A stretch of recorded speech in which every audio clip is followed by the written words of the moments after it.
Makanya saya mengatakan Donditan ini sedang melakukan yang namanya cosplay. Cosplay akademis yang gagal. Kenapa cosplay akademis yang gagal? Karena buat saya ya ini menunjukkan kegagalan dia sendiri, begitu ya. Yesus terangkat ke langit, apa Yesus terangkat ke sorga? Akhirnya dari sini kita tahu, ya kita tahu apa? Kita tahu bahwa ya ternyata kualitas Donditan ya cuman sampai ke sini saja, begitu ya. Bahwa Nabi Isa datang tidak membawa syariat baru, tapi dia membatalkan syariat yang sudah dirubah oleh para pendeta. Di antaranya mereka mengatakan bahwa Nabi Isa meninggal dunia tergantung di pelang salib. Assalamualaikum warahmatullahi wabarakatuh. Berjumpa lagi dengan Jadid HMC ya, channel yang mengedukasi dan menghibur. Di kesempatan kali ini kita akan kembali menampol pendeta Andre Tunggal yang mengatakan bahwa Yesus itu terangkat ke surga ya. Yesus sudah ada di surga sedang membuat rumah untuk pengikut-pengikutnya. Dan tentu saja hal itu berbeda dengan iman dari umat muslim. Bahwa Yesus ada di langit kedua. Yesus tidak sedang ada di surga. Karena surga belum dibuka ya. Orang pertama yang akan masuk ke dalam surga itu adalah Nabi Muhammad SAW. Itu kalau berdasarkan iman kita. Berdasarkan iman kita bahwa Yesus itu bukan di surga, tapi di langit. Dan apakah Yesus itu di surga atau di langit? Nah, ini yang akan kita bahas. Akan kita bahas ya. Jadi di sini Andre Tunggal ngotot mengatakan bahwa Yesus itu di surga, ini datanya jelas gitu. Padahal kalau kita lihat teks aslinya, ya, teks aslinya, Yesus bukan dia ada di paradiso. Nggak ada, dia nggak di paradiso. Ini teman-teman Kristen ini harus pintar lah. Jangan mau dibohong-bohongi oleh terjemahan LAI. Ini yang bahaya. Dan Kodondi sudah berkali-kali jelasin ya. Dan para pendebat muslim juga sudah jelasin, tapi saya rasa kalau saya jelasin nanti mereka marah ya. Nanti mereka marah, tapi mending kita reaksi dan kita akan tampilkan data-data saja. Kalau terlalu kita ngomong nanti, kamu ini ya menuduh Yesus tidak di surga, bla bla bla bla. Ngamuk lagi sama saya ya. Saya malas. Dan kita tahu Andre Tunggal selalu mengatakan bahwa Kodondi ini lompat pagar. Padahal ya, yang lompat pagar itu adalah teman-temannya. Adalah seniornya. Pendeta Gilbert Lumondong mengakui dia lompat pagar. Begitu juga dengan pendeta Risuli Lubis terang-terangan lompat pagar. Bahkan ada video bukti pendeta Risuli Lubis lompat pagar demi menginjili umat muslim. Bayangkan. Demi membuat umat muslim bisa pindah keyakinan, dia sampai lompat pagar.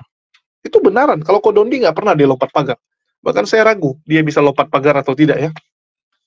Kalau orang-orang sebelah udah yes, benaran gitu. Nah, jadi kemana sebenarnya Yesus? Kenapa ngotot sekali Yesus itu ada di surga, terus dia duduk di samping kanan Bapa ya, di samping kanan gitu. Jadi kalau kita lihat di film-film kerajaan, biasanya yang duduk bareng itu raja dan ratu gitu. Raja dan ratu itu duduk bersebelahan. Kalau pangeran agak belakang dia. Hanya raja dan ratu yang boleh setara, ya, setara gitu, duduknya barengan gitu. Nah, jadi apakah seperti itu juga? Nah, ini kita akan bahas. Tapi sebelumnya kita tonton dulu lah bagaimana lucunya Andre Tunggal yang mencoba menghibur diri, mencoba menghibur para jemaatnya. Nanti kita juga akan tampilkan penjelasan selengkap-lengkapnya biar agak sedikit pintar mereka. Oke? Yuk kita dengarkan dulu. Kita akan mulai dengan disclaimer terlebih dahulu ya. Jadi saya sebutkan dan tidak akan pernah berhenti, saya akan kasih tahu bahwa inilah model-model polemikus lompat pagar ya, yang gemar sekali memulai polemik di agama orang lain. Teman-teman kita akan saksikan, dan ini dari awal udah lucu nih ya.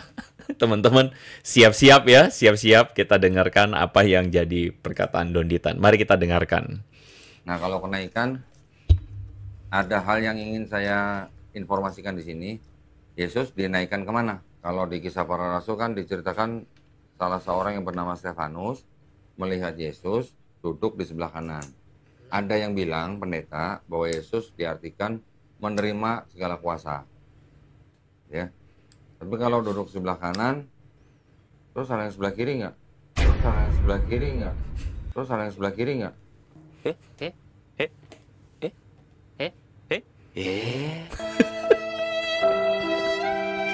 Berarti kalau duduk di sebelah kanan, berarti ada berapa? Cara simpel aja. Kalau dilihat ada yang duduk sebelah kanan, berarti ada 2 entitas kan? Oke, sekarang sebentar. Saya kasih lihat ayat aslinya. Yesus diangkat kemana gitu ya.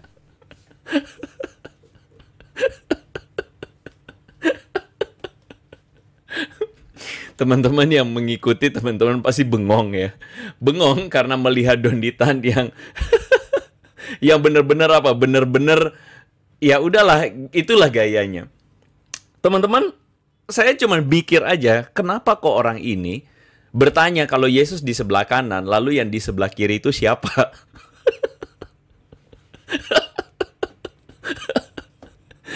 Jadi kalau misalnya ada teman-teman yang mungkin Muslim menyaksikan video ini, Anda tahu nggak kenapa kami ketawa? Karena bagi kami itu pertanyaan yang aneh dan pertanyaan yang nggak penting banget.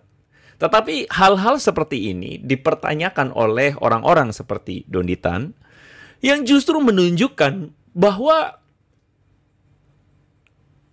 manusia-manusia yang nggak nyambung ini sok-sokan ingin membahas kekristenan, tetapi kemudian nggak ada, malah mempermalukan diri sendiri, begitu. Yang kami selalu pertanyakan, kenapa kajian Islam ini malah membahas agama Kristen? Dan Donditan selalu bertanya dan berkata, ngeles dan mengatakan bahwa tujuan dari berpolemik terhadap kekristenan adalah untuk memperkuat akidah Islam. Saya jadi mikir, kenapa memperkuat akidah Islam itu harus membahas kekristenan? Itulah sebabnya kenapa kami selalu katakan bahwa mereka ini suka berpolemik. Mereka suka memunculkan pertentangan, kebingungan, pertentangan, debat, dan sebagainya. Kami sebagai orang Kristen cuma bertanya aja, apa pentingnya membahas siapa di sebelah kiri? Dan kemudian Donditan mengatakan ini kan untuk memperkuat akidah kami. Buat kami sih ini lawakan, ya, lawakan yang sedihnya dipercaya oleh orang-orang Muslim, dipercaya oleh teman-teman yang Muslim, dan ini kasihan sekali kalian, ya. Nah, sebuah saran untuk Donditan, saya akan ambil dari surah 49 ayat yang ke-12, yaitu surah Al-Hujurat ayat yang ke-12. Wahai orang-orang yang beriman, jauhilah banyak dari prasangka, dan sesungguhnya sebagian prasangka itu dosa. Dan janganlah kamu mencari-cari kesalahan orang lain, dan janganlah ada di antara kamu yang menggunjing sebagian yang lain. Jadi, dari surah yang dipercaya oleh Donditan ini, yaitu surah Al-Hujurat dari Quran, surah 49 ayat 12, di sini Allah mengatakan kepada umat Muslim untuk jauhilah prasangka. Jangan mencari-cari kesalahan orang lain. Dan saya kira dalam hal ini sah untuk saya mengatakan jangan cari kesalahan orang Kristen, ya. Jangan ada di antara kamu menggunjing sebagian yang lain. Donditan memenuhi syarat menggunjing dengan kemudian di depan orang-orang teman-teman Muslimnya menggunjing orang Kristen, begitu. Sekali lagi, ini adalah kitab suci teman-teman yang Muslim, ya.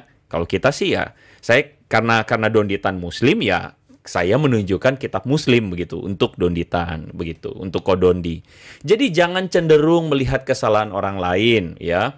Bahkan di sini dari Syiar Al-Amin Nubala 384, demi Allah seandainya aku benar 99 kali dan salah sekali, tentu mereka menghitung satu kesalahan tersebut. Jadi jangan suka cari kesalahan orang Kristen, ya. Jangan suka cari-cari permasalahan dengan orang Kristen karena itu dosa. Begitulah kata dari surah Al-Hujurat 12, ya. Nah, di dalam teologi Islam juga ada yang namanya tajasus. Tajasus ini apa? Adalah sikap mencari-cari kesalahan orang lain. Seyogianya engkau menjauhi buruk sangka kepada temanmu, hendaknya membawa perbuatannya kepada kemungkinan yang baik. Ketahuilah bahwa buruk sangka akan menggiring untuk melakukan tajasus, mencari kesalahan orang lain, di mana hal ini adalah perbuatan terlarang, begitu. Jadi Donditan, kalau saya boleh saran, Kodondi, jika Anda setia pada agama Anda, jangan tajasus. Jangan mencari kesalahan orang Kristen. Masa bertanya siapa yang duduk di sebelah kiri. Ini aja udah menunjukkan kepada kami bahwa Anda itu sedang cari-cari hal yang tidak perlu begitu loh. Ketika Anda melakukan yang kayak begini, Anda melakukan apa namanya hujah ya, dengan kemudian mengatakan Yesus itu naik kemana, ke langit, ke sorga, atau ke Firdaus. Anda sedang melakukan apa? Anda sedang mencari-cari permasalahan di agama Kristen. Bahkan teman-teman tahu bahwa Donditan itu di dalam apa namanya channel YouTube-nya di situ ditulis exposing apa namanya Bible, menunjukkan kesalahan Bible. Yesus di sebelah kanan, di sebelah kirinya siapa? Bagi kami ini adalah apa namanya hal-hal yang Anda sedang cari permasalahan di agama lain. Nah, jadi harusnya Kodondi ini mengajarkan mengaji bukan? Dan harusnya Kodondi ini menghafal Quran. Nah, dengan cara demikian Kodondi menjadi seorang pengajar Islam yang baik begitu. Dan jangan mengurus-ngurus agama lain. That's why kenapa kita bilang mereka ini adalah polemikus lompat pagar ya. Polemikus lompat pagar begitu. Nah, ini ada beberapa teman-teman udah langsung komentar ya. Donditan sedang apa menunjukkan kualitasnya ya. Nah, apa namanya?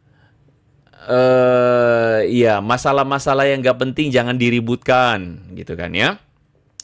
Lah, Dondi Bukantan mengatakan ini Donditan mana bisa ngaji gitu kan ya. Ya, saya nggak tahu juga karena Donditan nggak menunjukkan bahwa dia mengaji. Dia kebanyakan ngomongin Kristen. Ya, dia melakukan yang namanya tajasus tadi itu. Gitu ya, mencari-cari kesalahan orang lain, mencari-cari kesalahan agama lain. Dan itu dilarang sama agama Donditan begitu. Tapi saya nggak tahu ya, mereka justru suka melakukannya. Bagaimana menurut teman-teman yang Muslim? Apakah ada teman-teman yang Muslim yang berkomentar? Nah, ini ada Bro Teguh nih ya. Donditan memang bikin ketegangan dengan tetangga sebelah. Bro Teguh, ini seharusnya nih dosa nih menurut surah 49 ayat 12 gitu kan ya. Tapi saya nggak tahu ya, itu kan bukan agama saya. Jadi ya itu urusan kalian begitu ya. Oke, saya lanjutkan ya teman-teman ya. Saya lanjutkan. Nah, oke. Salah ya. Nah, saya ingin katakan bahwa kekristenan itu teruji dari masa ke masa. Dan kalau misalnya Donditan dan kawan-kawannya itu suka mencari-cari kesalahan, maka saya ingin katakan bahwa kekristenan itu sudah dari dulu sejak awal mulainya itu mengalami persekusi. Sejak awal mulanya kami itu orang Kristen itu selalu dicari-cari kesalahannya. Tetapi kekristenan bertahan sampai hari ini melalui berbagai macam polemik, melalui berbagai macam tudingan, melalui berbagai macam serangan-serangan yang dilakukan salah satunya oleh teman-teman seperti Donditan ini. Tapi kekristenan kami berdiri terus ya. Karena itulah saya ingin katakan bahwa hal yang kayak Donditan lakukan ini adalah sesuatu yang kita akan hadapi. Kita pasti akan hadapi ya. Nah, kita akan lanjutkan berikutnya teman-teman ya. Ada teman kita Bro Fernando mengatakan positive thinking aja, Donditan cinta banget sama Tuhan Yesus, belum move on dia. Ya mungkin Donditan perlu klarifikasi ya, kenapa bahas Kristen terus ya. Oke, kita lanjutkan teman-teman ya. Nah, ini akan sangat lucu sekali nih teman-teman ya. Ketika Donditan cosplay akademis, apakah Yesus ini terangkat ke langit atau ke sorga? Mari kita saksikan sama-sama teman-teman. Oke, sekarang sebentar, saya kasih lihat ayat aslinya, Yesus diangkat kemana gitu ya.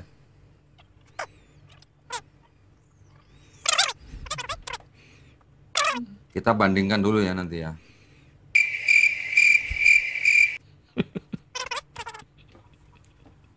Matius 16, 19.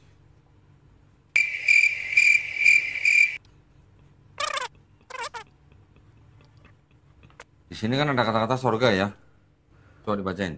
Kepadamu akan kuberikan kunci kerajaan sorga. Apa yang kau ikat di dunia ini akan terikat di sorga. Apa yang kau lepaskan di dunia ini akan terlepas di sorga. Ya. Sekarang kita lihat di bibelhub.com nih. Nah, di sini ada kata-kata apa nih? Oranois. Tadi kan bahasa Indonesianya di sini kan sorga kan? Di sini kata aslinya adalah oranois. Kita lihat nih. Di sini artinya apa? Atmosphere, the sky, the heaven. Apa bahasa Indonesianya? Langit. Langit.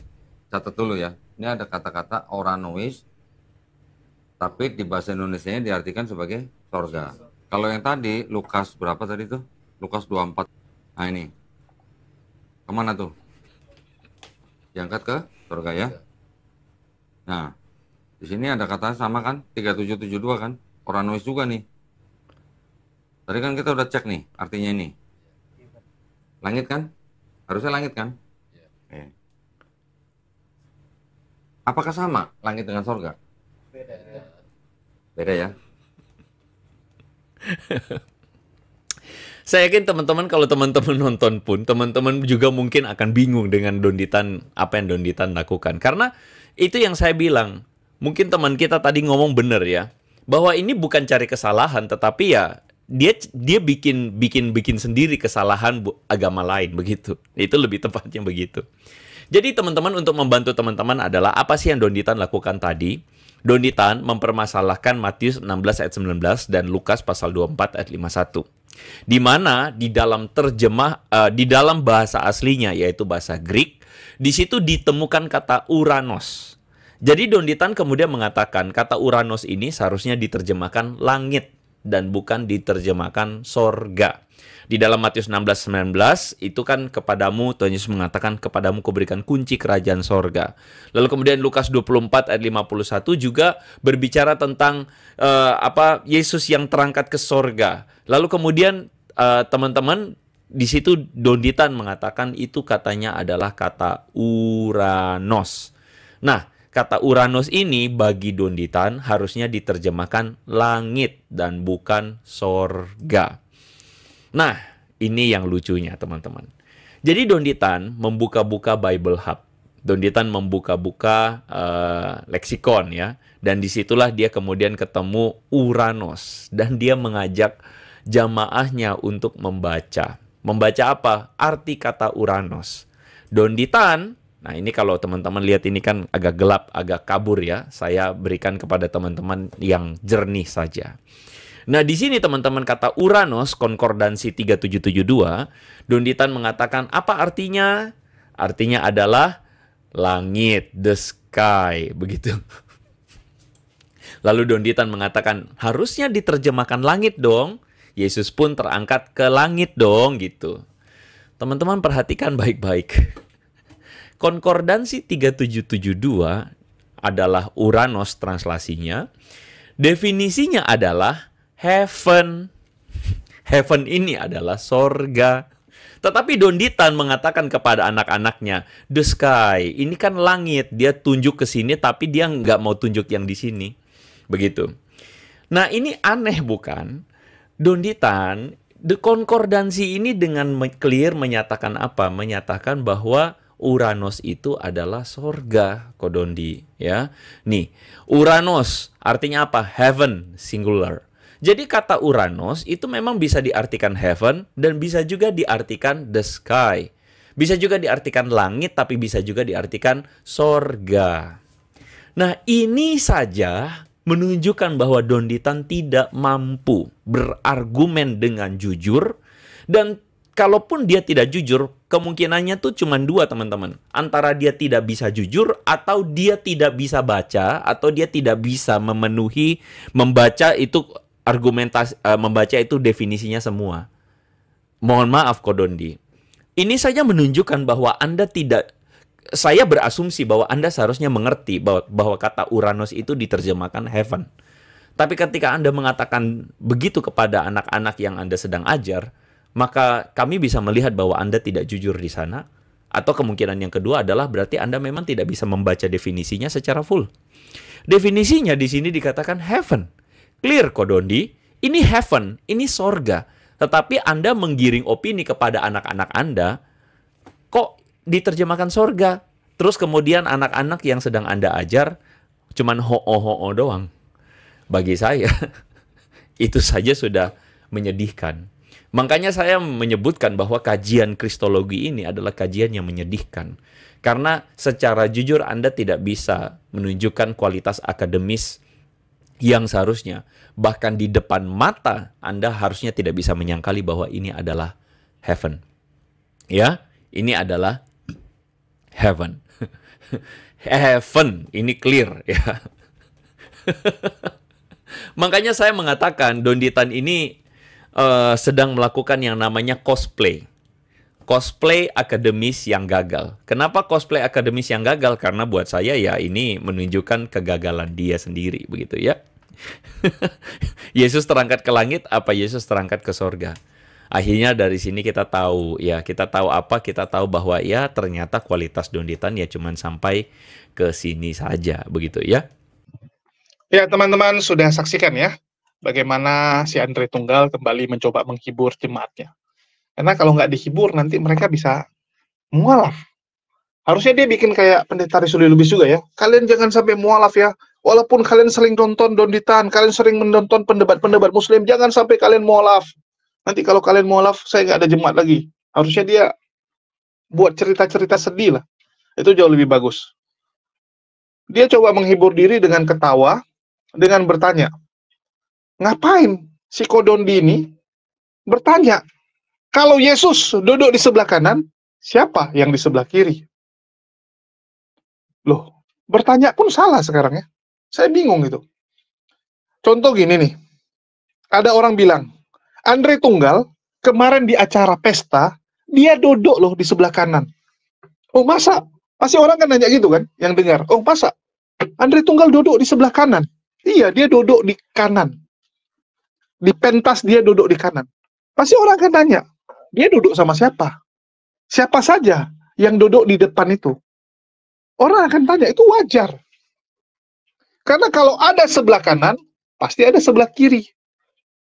Itu namanya sepasang ya. Enggak lah, itu namanya memang wajar.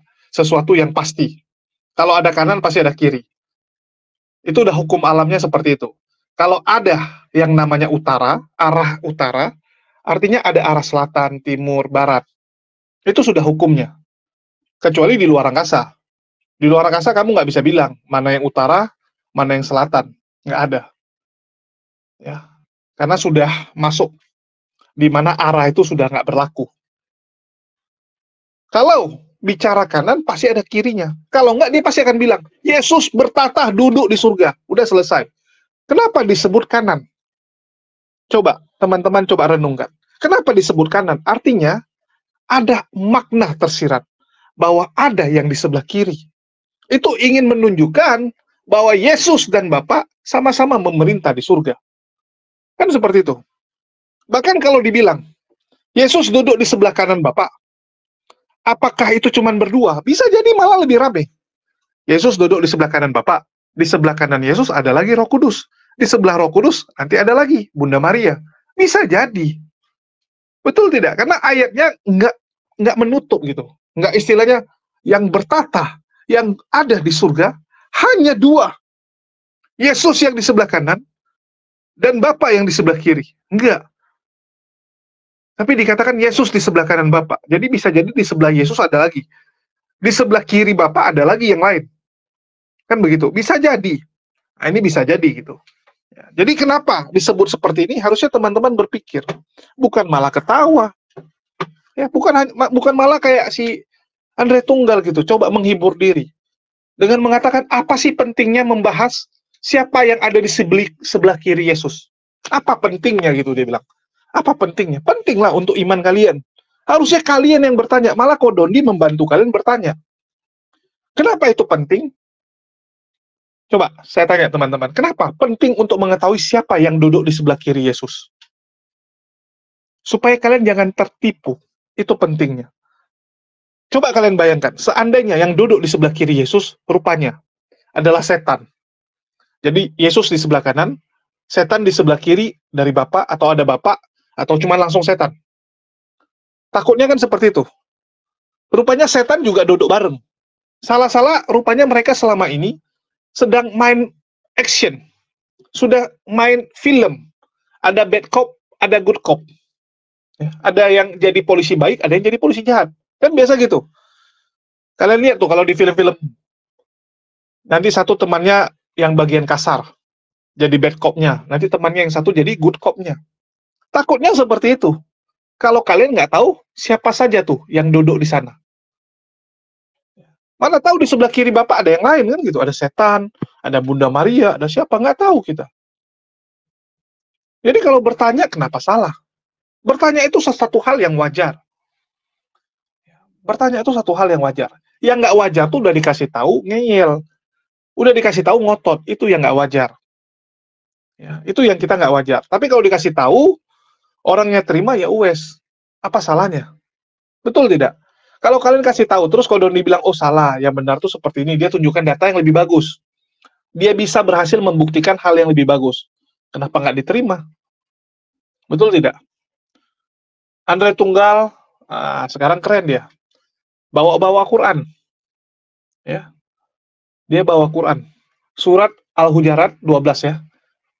Jangan mencari kesalahan orang lain, dan jangan mengunjing kesalahan orang lain. Jangan mengunjing sebagian yang lain. Terus dibilang Donditan sudah sah melakukan hal itu. Sekarang, Kodondi kapan cari kesalahan orang lain? Orangnya siapa di sini? Kesalahan Yesus? Enggak, Kodondi nggak mencari kesalahan Yesus. Kodondi memberikan data yang benar. Datanya yang dia tunjukkan. Bukan mengunjing. Mengunjing itu melakukan gibah tanpa dasar. Ngomong tanpa dasar. Itu pengunjingan. Saya ambil analogi simpel gitu, teman-teman Kristen ya. Seandainya nih, kalian mendatangi satu kampung. Di kampung atau desa tersebut, kepala desanya itu ternyata membodoh-bodohi warganya. Jadi, mereka itu semua kerja di satu perusahaan, atau ada kerja borongan. Di mana yang jadi mandor, penanggung jawab itu kepala desanya. Rupanya dari atas, turun gaji seorang misalnya 5 juta. Tetapi kepala desa ini cuma kasih 3 juta ke warga. 2 juta telan sendiri nih. 2 juta makan sendiri. Kalian tahu hal itu. Kalian tahu hal itu. Terus kalian sampaikan kepada warga. Bahwa ternyata gaji yang dibayar oleh perusahaan itu 5 juta. Kalian tunjukkan bukti ini, lihat nih. Bukti bayar dari perusahaan. Perusahaan turunkan duit itu 5 juta kepada kepala desa. Kenapa kepala desa potong jadi 3 juta? Kira-kira itu orang tersebut lagi menggunjing, lagi mencari kesalahan dari kepala desa atau bukan? Dia lagi mencari kesalahan nggak? Coba kalian pikirkan. Kalau pola pikir Andre Tunggal yang dibawa, ya udah jangan kasih tahu. Udah biarkan saja. Ini kan nggak benar. Ya, malah disuruh kita apa? Tutup mata. Kalau mereka, iya. Mereka selalu berusaha untuk membuat orang tertutup matanya. Udah, jangan kamu bahas. Kita sama-sama makan. Jangan kamu sadarkan kepada kita punya pengikut. Nanti kalau mereka sudah pintar, mereka nggak bayar duit. Udah kita diam-diam saja. Saya nggak ganggu kamu, kamu jangan ganggu saya. Ujungnya kan seperti itu mereka. Ini yang nggak boleh. Kalau memang ada kesalahan, dan diungkapkan kesalahan tersebut dengan data, bukan dengan modal congor, kenapa marah? Kenapa marah? Kalau memang nggak ada salah, nggak akan bisa. Betul tidak? Kalau memang kita bersih, kenapa takut diperiksa? Orang yang takut diperiksa, itu adalah orang yang nggak bersih. Orang yang punya kesalahan. Sesimpel itu kok. Jadi buat Andre Tunggal, jangan takut. Kalau memang menurut Anda Bible itu benar, menurut Anda ajaran Kristen itu benar, kenapa takut? Kenapa takut dicari kesalahan? Betul tidak? Kalau memang nggak ada salah, ya nggak akan terjadi apa-apa kok. Nggak sekalian nih, Andre Tunggal bilang, itu polisi, jaksa, KPK, kok kerjanya mencari-cari kesalahan orang lain? Mereka nggak mencari kesalahan. Tapi memang harus untuk kebaikan semua. Kenapa polisi nangkap orang? Kenapa jaksa nangkap orang? Kenapa KPK membongkar korupsi? Itu demi kebaikan negara ini. Demi kebaikan kalian semua. Kenapa Kodondi menampilkan data-data tersebut? Sekali lagi ya, yang ditampilkan data. Bukan cuma asal congor. Asal bilang, wah Kristen itu salah, tapi nggak bisa membuktikan apa salahnya. Kodondi buktikan. Kontradiksi dibuktikan, ini ayatnya kontradiksi. Ada datanya. Beda dengan Polycarpus. Kalau Polycarpus bilang Islam salah, tapi datanya PowerPoint. Data PowerPoint-nya pun dia yang buat sendiri. Dia copy dari data luar, diterjemahkan ke Indonesia, terus dianggap itu udah paling pintar. Itu lebih gila. Nuduh sendiri, buat bukti sendiri, ngomong sendiri. Kalau di Islam, jelas, kita nggak diperbolehkan. Sudah disampaikan sama Andre Tunggal sendiri ya, itu luar biasanya Islam. Semoga dengan sering membaca Quran, Andre ini tersadarkan. Karena saya lihat nih belakangan, dia mengutip-ngutip Quran untuk menjawab Kodondi. Saya doakan jangan sampai silap ya. Jangan sampai Anda seperti Ahok, salah mengutip ayat, berakhir celaka. Nggak apa-apa, kalau mau dikutip nggak apa-apa. Kayak ini contoh, Al-Hujarat. Oke, kita senang. Tapi Anda harus kasih tahu, itu kesalahan orang. Kesalahan orang, ini bukan orang. Ini kesalahan Bible yang ditunjukkan oleh Kodondi dengan data. Bukan sesuatu yang tidak ada. Menguji itu sesuatu yang tidak ada. Ya, biar pintar dikit nih Andre Tunggal. Terus dibilang, Kristen itu sudah teruji dari masa ke masa. Wih, keren ya. Kristen telah teruji dari masa lalu sampai masa sekarang. Inilah cacat logika berikutnya dari Andre Tunggal. Loh kok cacat logika, Bang? Ya, cacat lah. Ini cacat. Kenapa? Dia membuat seakan-akan hanya Kristen lah agama satu-satunya yang telah teruji. Ini biar kalian tahu, semua agama yang besar, yang masih ada sekarang, itu dipastikan adalah agama-agama yang sudah teruji oleh zaman. Apapun agamanya. Apapun ya. Sama kayak perusahaan gitu. Kalau sekarang ada Toyota, Honda, Daihatsu, Suzuki, itu adalah perusahaan-perusahaan otomotif yang sudah teruji. Karena banyak perusahaan otomotif yang udah tutup. Betul tidak? Agama juga gitu. Berapa banyak agama di dunia ini? Berapa banyak yang sudah punah? Sudah hilang, sudah tidak ada penganut. Kayak Zeus, masih ada yang nyembah Zeus? Udah nggak ada, setahu saya ya. Setahu saya, mana tahu ada juga di kampung ya. Kalau ada pun sangat sedikit. Menyembah Jupiter, masih ada. Menyembah Odin. Coba saya tanya. Sekarang agama besar itu kan Buddha, Hindu, Islam, ya Kristen, Sikh. Artinya ini agama yang memang sudah teruji semua. Semua agamanya sudah teruji. Cuman yang jadi masalah, harusnya yang dipertanyakan Andre Tunggal, agama mana yang benar? Bukan masalah teruji, masalah siapa yang benar. Kalau masalah teruji, bisa bertahan, setan pun bisa bantu orang. Coba lihat, ajaran setan. Dari dulu, bertahan nggak? Teruji zaman. Tempat penyembahan setan, teruji zaman. Sampai sekarang ada. Dari zaman dulu ada orang nyembah setan, sampai sekarang ada juga orang nyembah setan. Dari zaman dulu ada orang pergi pesugihan untuk kaya. Kan nyembah setan itu. Sampai sekarang ada nggak pesugihan? Masih ada sampai sekarang pesugihan. Teruji zaman juga. Kalau barometernya teruji zaman. Pesugihan pun teruji zaman. Perjinahan, judi, teruji zaman. Harusnya yang dibahas itu mana yang benar. Mana yang benar. Kalau masalah agama-agama yang lain pasti ada atau tidak, itu pasti ada. Kenapa? Sudah numbuatannya. Ya sudah numbuatannya. Sampai akhir zaman, sampai nanti kiamat, tetap akan ada ajaran-ajaran yang nggak benar. Sudah numbuatannya seperti itu. Jadi akan ada agama benar dan agama yang tidak benar. Sama seperti tadi kan, ada kanan, ada kiri. Ada agama benar, ada agama yang tidak benar. Sesimpel itu kok. Ini biar pintar nih Andre Tunggal. Dan saya akan tampilkan masalah naik ke langit ini ya. Kalau masalah naik ke langit ini saya akan tampilkan saja supaya apa? Supaya clear, jelas. Dan ini penjelasan jangan dari saya. Kalau dari saya kadang-kadang nanti oten-oten ini nggak terima gitu ya.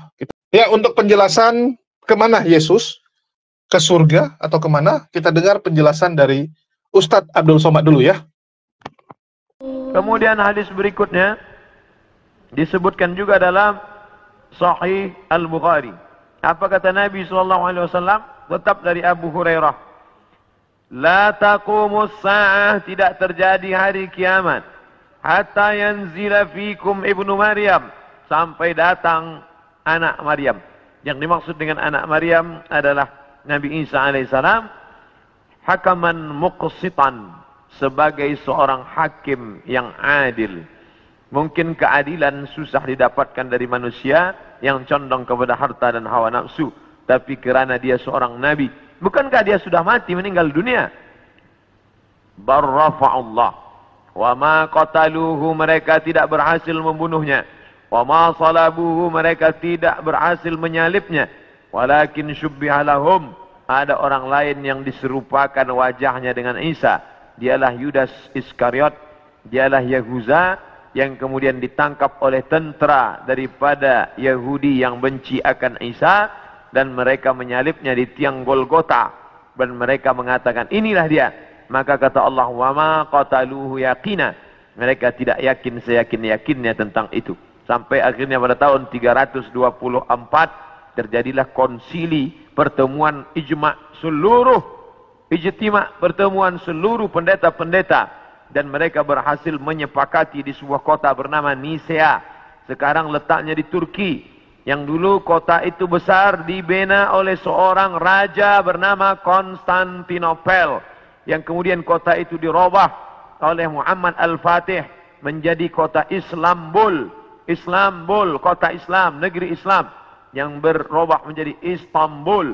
Maka di sana ada satu tempat bernama Nisea. Di Nisea inilah mereka bersepakat bahwa Isa adalah anak Tuhan. Bagian, padahal itu tidak ada disebutkan dalam Injil, tidak ada dalam wahyu Allah Subhanahu wa taala. Yu'arrifunal kalima amma wadhihi, mereka merubah-rubah kalimat yang ada dalam kitab suci sesuai dengan kemauan kehendak hawa nafsu mereka. Maka mereka tidak berhasil membunuhnya. Barrafa'allah, Allah mengangkatnya, dan dia belum meninggal dunia sampai masanya menjelang hari kiamat. Nabi Muhammad SAW bercerita bahwa Nabi Isa ini akan turun menjadi pemimpin yang adil. Apakah dia membawa syariat baru lalu menasakh syariat Muhammad SAW? Tidak. Dia menghidupkan lagi sunnah-sunnah Rasulullah SAW. Dia menjadi imam di masjid. Dia mengajak orang salat berjamaah. Dia tetap menegakkan syariat Muhammad. Dia tidak menasakh apapun, kerana dia datang sesudah Nabi Muhammad, maka dia sendiri pun ikut syariat Nabi Muhammad sallallahu alaihi wasallam. Dia tidak hanya sebagai seorang ulama, dia tidak hanya sebagai orang yang faham agama, tapi dia menjadi hakaman muqsitan, sebagai pemimpin yang adil, yang akan memimpin dunia. Bila ini terjadi, maka hari kiamat akan segera tiba. Ini termasuk tanda yang fizik, yang nampak, yang orangnya langsung. Tempat turunnya disebutkan di sebuah masjid bermenara warna putih di Damaskus, Syam. Maka di antara doa Nabi SAW, Allahumma barik lana fi Syamina, Allahumma barik lana fi Syamina. Ya Allah, berikanlah berkah di negeri Syam. Negeri Syam disebut negeri yang penuh dengan barakah. Subhanalladzi asra bi'amrihi lailan minal masjidil haram ilal masjidil aqsa alladzi barakna haulahu. Kami berkahi tempat itu linuriyahu min ayatina, karena kami ingin menunjukkan ayat-ayat kami kepada orang yang tidak percaya kepada ayat-ayat. Bahwa Nabi Isa datang tidak membawa syariat baru, tapi dia membatalkan syariat yang sudah dirubah oleh para pendeta. Di antaranya mereka mengatakan bahwa Nabi Isa meninggal dunia tergantung di pelang salib. Maka dibantah. Fayaksirus salib, dia menghancurkan salib. Salib bahasa Arab, salib bahasa kita, palang salib. Maka Nabi Isa datang menghancurkan salib. Ini menunjukkan bahwa akidah salib itu batil, tidak dibenarkan. Karena andai dia benar, pasti Nabi Isa melanjutkannya. Yang menghancurkannya Nabi Isa sendiri. Yang mengatakan itu patung dia, maka itu dibantah oleh Al-Quran. Wa ma qataluhu, mereka tidak membunuhnya. Wa ma salabuhu, mereka tidak menyalibnya. Walakin syubbiha lahum, ada orang lain yang diserupakan dengannya. Bila ada orang berkata, kamu jangan kaji-kaji agama kami, jangan bahas-bahas agama kami, urus sajalah agama kamu. Lakum dinukum waliyadin. Kami tidak mungkin membahas agama kamu kalau Allah tidak menyebutkannya dalam Al-Quran. Allah menyebutkan tentang yang kamu katakan sebagai Tuhan itu dalam beberapa surah. Al-Fatihah, Al-Baqarah, Ali Imran. Ali keluarga, Imran. Imran punya anak bernama Maryam. Maryam punya anak laki-laki bernama Isa. Dan Imran punya istri bernama Hannah. Hannah punya saudari perempuan, melahirkan anak laki-laki bernama Yahya. dan Yahya punya ayah bernama Zakaria. Maka inilah keluarga yang kecil. Ada Imran, ada Hannah, ada adik Hannah, adiknya melahirkan Yahya, nama suaminya Zakaria, dan Hannah melahirkan anak perempuan bersama Maryam, dan Maryam punya anak laki-laki bernama Isa alaihissalam. Ini keluarga orang baik-baik, ini keluarga orang yang saleh, dan mereka itu tidak pernah mengaku dirinya Tuhan. Mal Masih ibnu Maryam illa rasul. Al-Masih tak lain tak bukan hanyalah seorang rasul. Qad khalat min qablihi rusul, yang sebelumnya sudah ada rasul-rasul, Adam, Idris, Nuh, Salih, Ilyas, Ilyasa, Zakaria, Musa, Yahya, Zulkifli, Daud, Sulaiman, Ayyub, semuanya meninggal dunia. Maka Nabi Nabi Isa alaihissalam pun juga akan meninggal. Hanya saja dia meninggal tidak seperti Nabi yang lain. Hidupnya habis, berakhir. Nabi Isa akan datang sekali lagi dan dia akan menghancurkan salib-salib. Berikutnya, wa yaqtulul khinzir, dia akan membunuh babi. Apa makna membunuh babi? Kerana mereka menghalalkan babi, seakan-akan babi itu halal, padahal Nabi Isa tidak makan babi. Lalu siapa yang merubah ajaran Isa sehingga mereka menghalalkan babi? Maka yang merubah adalah Paulus. Kata Paulus, sejak Isa disalib menebus dosa manusia, maka semua binatang menjadi halal. Begitu juga dengan khitan. Nabi Ibrahim berkhitan, turun kepada Nabi Musa berkhitan, turun kepada Nabi Isa berkhitan. Tapi dispesongkan, diselewengkan oleh Paulus. Paulus yang bernama Saul, tidak pernah belajar kepada Isa, tapi lalu kemudian mengaku diangkat sebagai rasul oleh Isa. Maka disebut namanya dengan Rasul Paulus. Maka ini dibantah oleh Al-Quran sama sekali. Maka Ibrahimu Yahudian, Ibrahim bukan Yahudi. Wala Nasranian, Ibrahim bukan Nasrani. Walakin syubbiha lahum, walakin kana hanifan musliman. Dia seorang muslim, hanifan, condong kepada kebenaran, musliman, muslim. Wa ma kana minal musyrikin. Dia tidak mempersekutukan Allah Subhanahu wa taala. Sedangkan Yahudi dan Nasrani mempersekutukan Allah. Yahudi mempersekutukan Allah dengan Uzair. Wa qalatil yahudu Uzairun ibnullah. Orang Yahudi berkata Uzair anak Allah. Sedangkan Nasrani mempersekutukan Allah dengan Yesus, dengan Isa. Wa qala an-nasara al-masih ibnullah. Nasrani berkata Al-Masih anak Allah. Maka Al-Quran membantah. Bila ada orang mengatakan jangan kaji-kaji tentang agama orang lain, kita tidak mengkaji agama orang lain. Kita sedang mengkaji Al-Quran, kitab suci kita yang bercerita tentang penyelewengan ajaran Nabi Isa alaihissalam. Ini mesti diluruskan. Karena yang kita kaji adalah Al-Quran dan sunnah Nabi Muhammad sallallahu alaihi wasallam.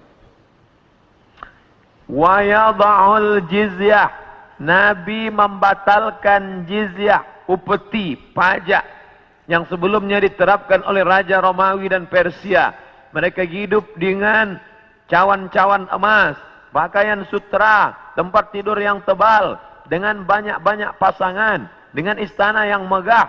Padahal dari cukai, dari pajak yang dikutip dari setiap masyarakat. Maka datanglah Nabi Isa alaihissalam membantah itu semua perbuatan yang batil, bahwa itu perbuatan zalim, menganiaya orang susah. Maka dia menghapuskan itu. Wa yada'ul jizyah wa yafidul mala hatta la yaqbaluhu ahadun. Dan kemudian dia membagikan harta sampai tidak ada satupun yang mau menerimanya. Apa makna dia membagi harta tak ada orang mau menerima?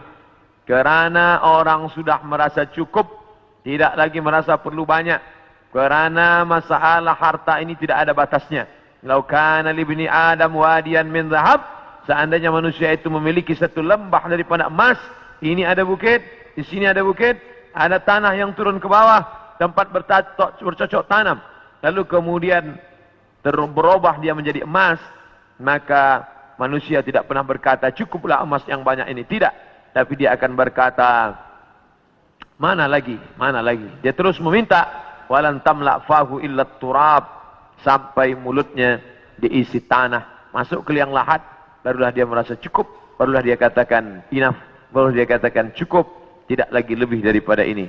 Maka oleh sebab itu ketika Nabi Isa alaihissalam membagikan harta, ini harta, dia katakan tidak, kami tidak mau menerimanya, karena kami tidak ingin mati membawa harta, tapi kami ingin mati membawa amal yang saleh.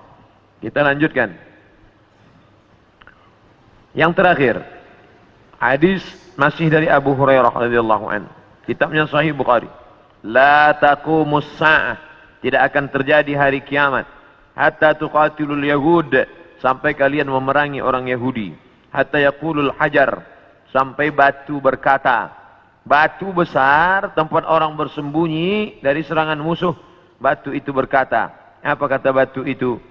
Hadza Yahudi, ya Muslim. Hadza Yahudi, ya Muslim. Hai tentara Muslim. Hadza Yahudi warai. Ini di belakangku ini ada seorang Yahudi. Faqtulhu, bunuhlah dia. Faqtulhu, bunuhlah dia. Ada satu yang tidak membela umat Islam, dan itu adalah syajaratul gharqad, pohon gharqad. Pohon yang batangnya tunggal ke atas, tidak terlalu banyak cabang, dan dia daunnya panjang-panjang. Masih ada sekarang, mereka tanam banyak-banyak. Ini membuktikan sabda Nabi SAW benar, tidak salah sedikit pun. 1439 tahun yang lalu Nabi katakan, hari ini terbukti mereka menanam tanaman gharqad sebanyak-banyaknya. Tahun 1999 saya sampai di satu kota. Kota ini dibagi dua karena perjanjian Camp David. Sebelah diambil oleh Mesir, sebelah dijajah oleh Israel. Tampaklah tentara-tentara berjaga di perbatasan.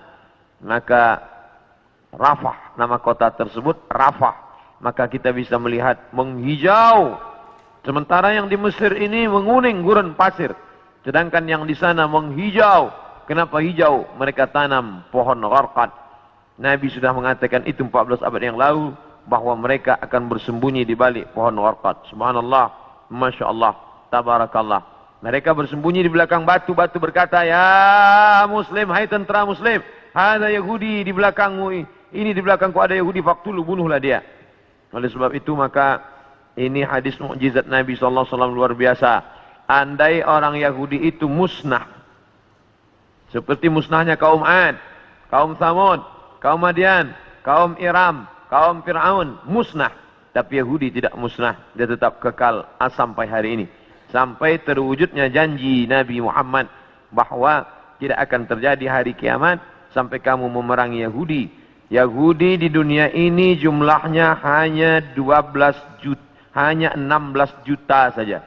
6 juta di Palestina, menjajah Palestina, yang 5 juta di Amerika, sisanya yang 10 bertebaran di atas muka dunia.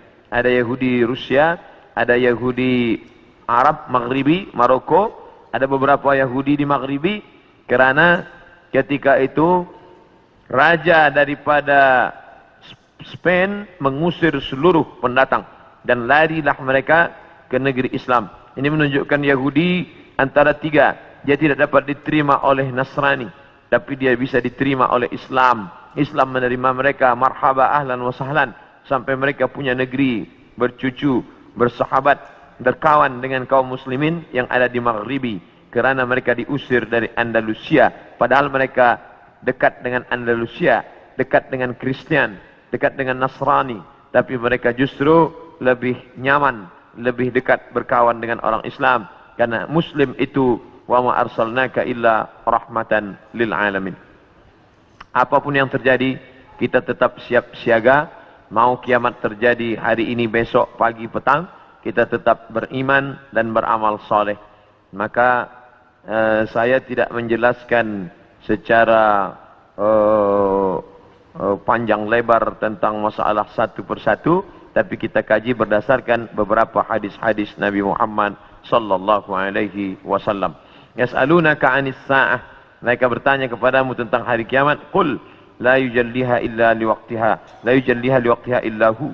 Tidak ada yang dapat mengetahui waktunya kecuali Allah Subhanahu wa taala.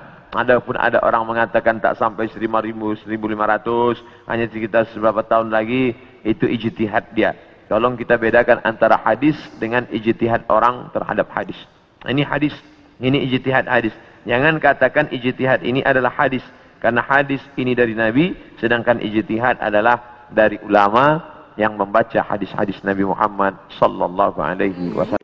Ya, teman-teman sudah dengar penjelasan dari Ustadz Abdul Somad, dan saya rasa nggak ada lagi yang perlu saya tambahin kalau udah Abdul Somad yang ngomong. Udah Ustadz Abdul Somad yang ngomong, udah clear. Jadi Yesus itu nggak di surga. Ya, nggak di surga, jangan dikarang-karang gitu. Dan kalau ada orang Islam bilang, oh Yesus lagi main-main di surga, ini lebih ngawur lagi. Kadang-kadang ada orang tercampur-campur ya. Pemahaman Islam sama pemahaman Kristen, karena sering nonton film-film karton, yang versi-versi Kristen, jadi banyak anak-anak Islam nih, pemuda-pemuda Islam nih terpapar kalau saya bilang ya, terkontaminasi gitu, jadi nggak bisa membedakan, karena dikiranya mirip gitu, dikiranya mirip, padahal ini beda sebenarnya agamanya gitu. Ada beberapa hal yang nggak bisa digabungkan, termasuk ini, di mana Yesus berada.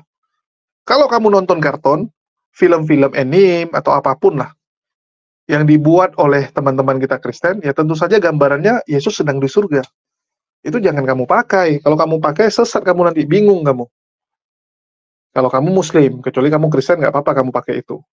Ya, seperti itulah yang bisa saya jelaskan ya. Oke, mungkin itu aja yang bisa saya sampaikan. Dan saya mau sedikit iklan nih teman-teman. Jangan kalian skip nih teman-teman. Jangan kalian stop, tapi kalian dengar nih baik-baik nih. Kasihan saya teman-teman ya. Jadi bagi teman-teman yang suka menonton podcast, kita juga sudah buat satu channel khusus podcast, di mana di channel tersebut kita akan hadirkan narasumber-narasumber untuk ngomongin apa? Ngomongin kisah mualafnya. Bagaimana perjalanan dia mualaf, bagaimana kehidupan dia setelah mualaf. Terus kedua, bagaimana kisah hijrah dari teman-teman kita. Dari yang sebelumnya, hidupnya mungkin kelam, jadi lebih baik. Yang sebelumnya, masih melakukan hal-hal yang salah, sekarang udah dikurangi. Ya, dan akan ke arah yang lebih baik. Walaupun mungkin belum bisa perfect, tapi ada perjuangan yang bisa dia bagikan. Ada kisah-kisah yang bisa dia bagikan untuk menginspirasi kalian.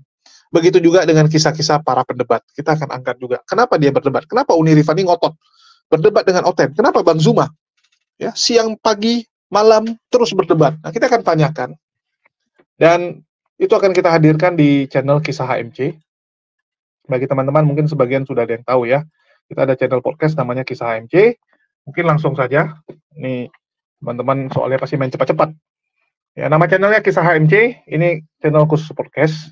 Ini kemarin teman-teman datang ke syukuran kantor baru HMC ya. Jadi mereka datang berkunjung. Dengan segala kekurangan kita langsung tayang. Walaupun masih banyak kekurangan, tapi saya rasa ya kita akan terus menjadi lebih baik. Oke, itu aja dari saya. Makasih buat teman-teman semua yang udah nyimak. Di akhir kata saya ucapkan wassalamualaikum warahmatullahi wabarakatuh. Sampai jumpa di lain kesempatan.